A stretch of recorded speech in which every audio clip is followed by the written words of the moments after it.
Good morning, everyone. Today we are going to start our chapter 9th of Political Science of Part B, and our chapter name is Peace. In this chapter, we will discuss these topics. First is what is peace and forms of structure of violence, eliminating violence, violence as promoter of peace, peace and state, different approaches to pursuit of peace, and contemporary challenges. These topic we will discuss in this chapter. First of all, we will discuss what is peace.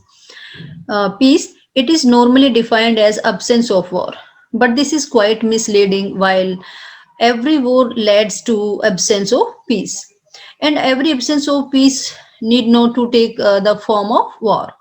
Another way of defining peace can be absence of violent conflict or all kinds of riots, etc. But violence is often rooted in very structure of society. For example, caste, classes, gender inequality. When they are challenged by the oppressed classes, it may generate violence and conflict.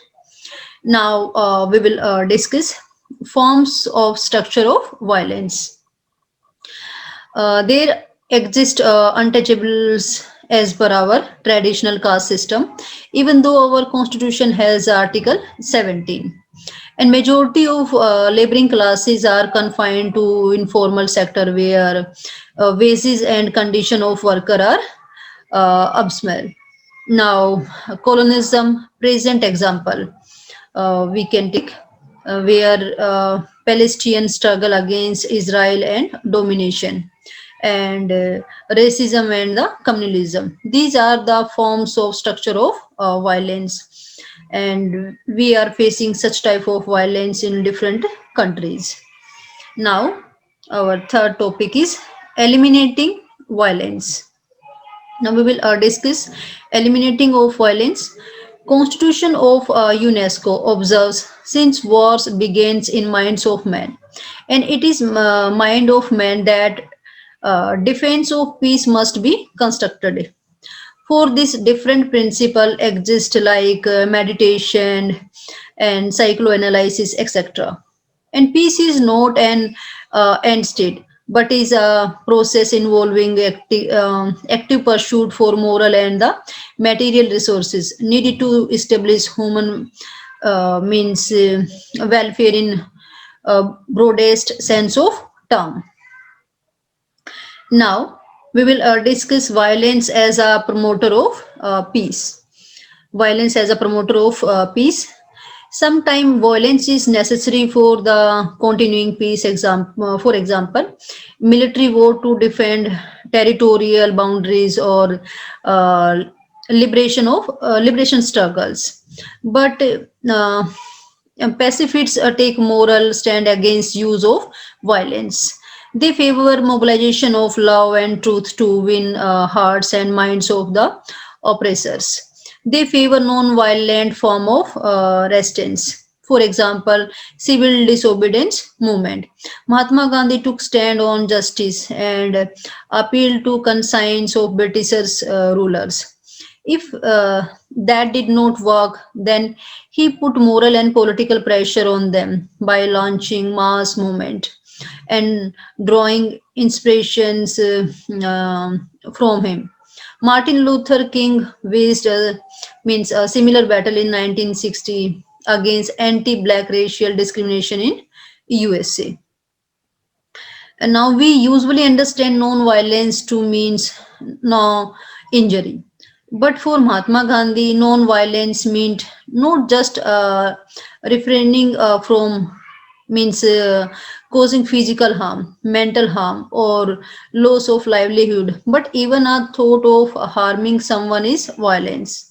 He said, I would be guilty of violence if I helped someone in harming someone else or if I benefited from harmful act. So, uh, such type of definition are given by Mahatma Gandhi about violence. Peace and the state. Now, our next topic is We will discuss peace and state. Now, what is peace and state? Although persistence of peace and require that we see ourselves as a part of large humanity, but states tend to make distinction between people. States in wake of interest of their citizens or citizens are willing to inflict injury upon others. Even state sometimes uses force against its own citizen to suppress dissent. Example, Hong Kong. And solution for such problems is setting more accountability of government. For example, today states are not refraining from the attacking on any country to get control over its natural resources. For example, Iraq invaded Kuwait in 1994 oil. Now, our next topic is different approaches to pursuit of peace. So, we will discuss different approaches. First, it occurs means centrality to state, respect their sovereignty and treat competition among them as fact of life. Thus, contain conflict through interstate arrangement like balance of power. Second, it stress on positive presence and possibility of interdependence. This will reduce possibility of conflict. For example, U.S.-China trade war. And third, it envisages emergence of means supranational order and fostering of global community as means guarantees of peace. It says ongoing process of the globalization such as MNCs, etc., are creating condition of conductive means established of world peace. So these are the points. With the help of these points, we have cleared different approaches to pursuit of peace.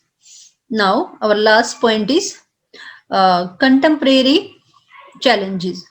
We are facing lots of challenges at present time. While UNO has several noteworthy achievements, but it has not succeeded in preventing and eliminating threats to peace, like in case of Afghanistan and Iraq. And rise of terrorism is great proof of that. Problems of Rohingyas and in India, Naxalism and issues of Jammu and Kashmir, 26 Mumbai attack, etc. So means these are the contemporary challenges. Every country have faced different challenges of form of violence. So we can sort out the challenges if every country they have play an initiative role to remove such type of condition.